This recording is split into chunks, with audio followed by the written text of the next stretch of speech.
Welcome to another edition of Upon Further Review. Upon further review, And in this edition, we'll be talking about the Jacksonville Jaguars at the Washington Redskins.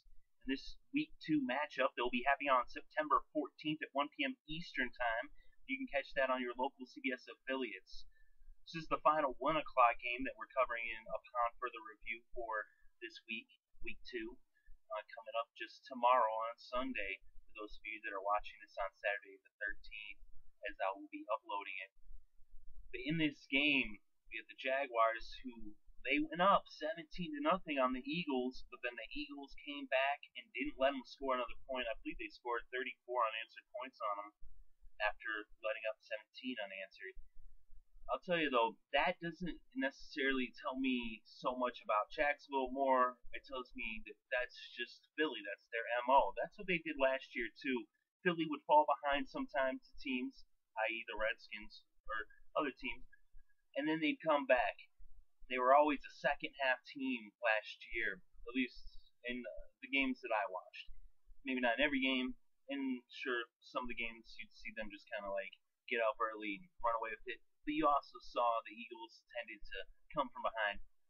So Jacksonville, by coming out to that lead early and then letting it up, wasn't so surprising. It was kind of surprising that they were up, but then I actually was thinking, well, this is kind of how Philly plays. We'll see what happens in the second half. The Redskins, on the other hand, they got out to the lead. Of course, J.J. Watt swatted that extra point as I screwed up in the actual recap, but hey, we all make mistakes. But anyway, so they got out to that lead, but then they never did anything else. Once they scored that first touchdown, I guess once J.J. Watt swatted that extra point, that somehow really put them down, and they never scored again, and they lost that game. Their defense did shut down Texas somewhat, in that they didn't let Texas put up much points either. But the Redskins could not mount an offense, and if you looked at this game, you looked at the game tape, it was just the Redskins were under pressure all game. Their offensive line was abysmal. RG3 was always on the run. It's a combination of his line giving him poor protection, but also him not trusting them. When they're giving you poor protection, how could you trust them? So he was on the run the whole time. He was making bad reads. He's not seeing the open receiver. He's locked into just one guy. I don't know if that's something just because the pressure he was feeling. But you got J.J. Watt breathing down your neck. You might tend to zone into one target and not see the whole field. That's very much a possibility. I'll tell you, in Jacksonville, it's going to be in Washington, but against Jacksonville, it's not going to get much easier. Their defense is actually very underrated. Yes, the Eagles were able to rack up all those points in the second half against them, but their defense is actually better than they look just to maybe the average viewer. If you actually look at Jacksonville, they do play pretty tough. They've got some good players on defense, and they've got a decent pass rush. The Redskins do have plenty of tools, plenty of offensive weapons. Alfred Morris, one of the best backs in the league. They got one of the most explosive playmakers in Deshaun Jackson, who just came over this year. RG3 used to be one of the most exciting players to watch until his injury, which was really just bad coaching to let him back on the field. But anyway, here we are now in 2014, and he is what he is.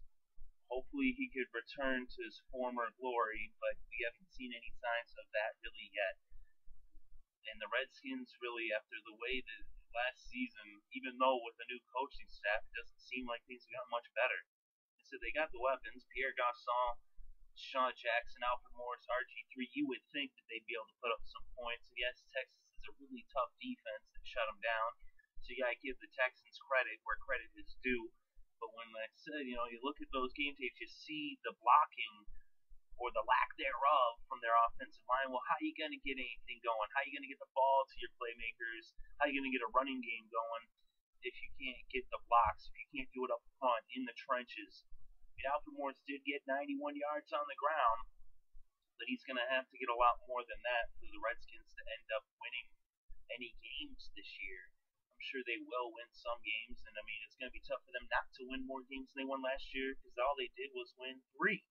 13-3 after starting 4-0 in the preseason in 2013. And it looks like the Redskins are pretty much the same team as they were last year, even though with this new coach.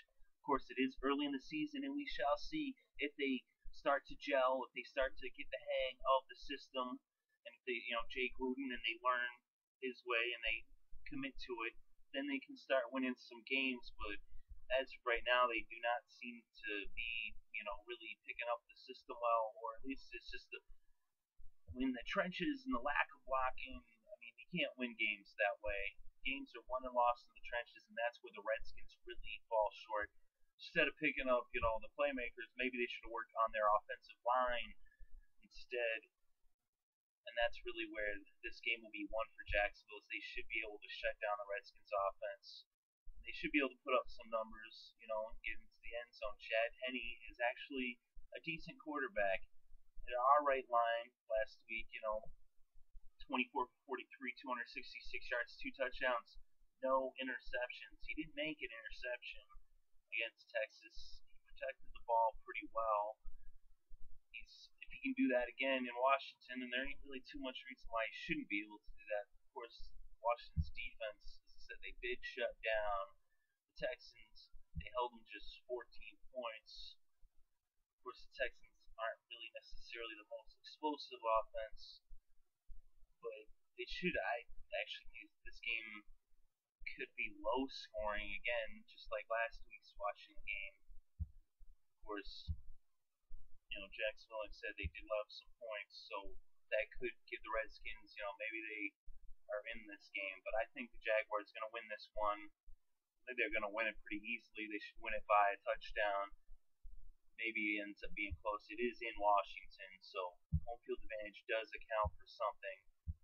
I mean, both teams, like I said, the defense is really where this game is going to be played, and it's going to be the matter of, turnovers, who protects the ball.